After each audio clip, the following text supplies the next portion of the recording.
Hello friends मु आपण मानकु Odisha job official YouTube channel को स्वागत करुछि। देखंतु फ्रेंड्स ओडिशा आदर्श विद्यालय संगठन तरफ 2022 रो रिक्वायरमेंट आछि। तेबे जदि आपण माने आग्रह अछंती वीडियोटी को शेष पर्यंत देखंतु।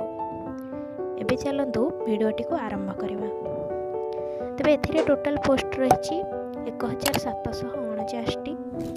पोस्ट गुड़िकर नाम कौन रही और केतोटी पोस्ट रही आसतु से विषय जाना। प्रिंसिपल पोस्ट रही 109 टी, पीजीटी पोस्ट रही 547 टी, टीजीटी पोस्ट रही 809 टी, लाइब्रेरियन रही गोटे, कंप्यूटर टीचर रही 154 टी, पीईटी पोस्ट रही 129 टी।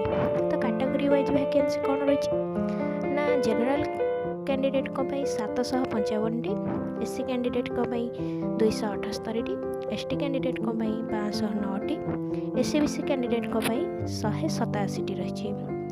तेरे एथिरे स्टार्टिंग डेट रही 6 जनवरी 2022 रु लास्ट डेट रही 5 फेब्रुआरी 2022 पर्यंत। क्वालिफिकेशंस कौन मागुच निहाती भाव में आपको पीजी बीडी बीटेक कि डिग्री करथिबा दरकार। यह सहित जदि अलग कौन क्वालिफिकेशंस अच्छी अप्लाई करें।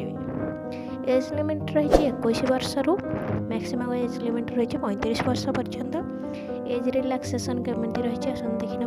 ओबीसी कैंडिडेट को 3 वर्ष, एसटीएससी कैंडिडेट को 5 वर्ष, डिजेबिलिटी और एक्स सर्विसमैन कैंडिडेट को 10 वर्ष रही। तो एप्लिकेशन फीस रही जनरल कैंडिडेट को 1500, ओबीसी कैंडिडेट को 1500, ईडब्ल्यूएस कैंडिडेट को 1500, एसटी एससी और हैंडिकैप्ड कैंडिडेट को 1000 टଙ୍କା रही। तो सिलेक्शन प्रोसेस रहिबा रिटन एग्जामिनेशन एवं viva examination. Select list official website रे पब्लिश हो जाओ। सैलरी रही प्रिंसिपल कर 67,700, पीजीटी कर 47,600, टीजीटी कर 44,900, लाइब्रेरियन रही 25,300, कंप्यूटर टीचर 25,300, पीईटी कर 25,300।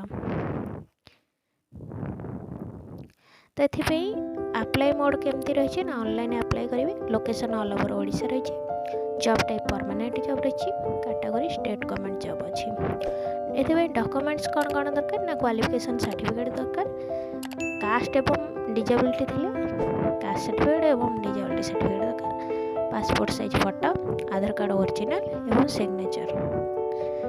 एमिति नित्यदिन जॉब अपडेट्स आम चैनल को सब्सक्राइब करूँ। वीडियो को भल लगी लाइक करूँ। धन्यवाद।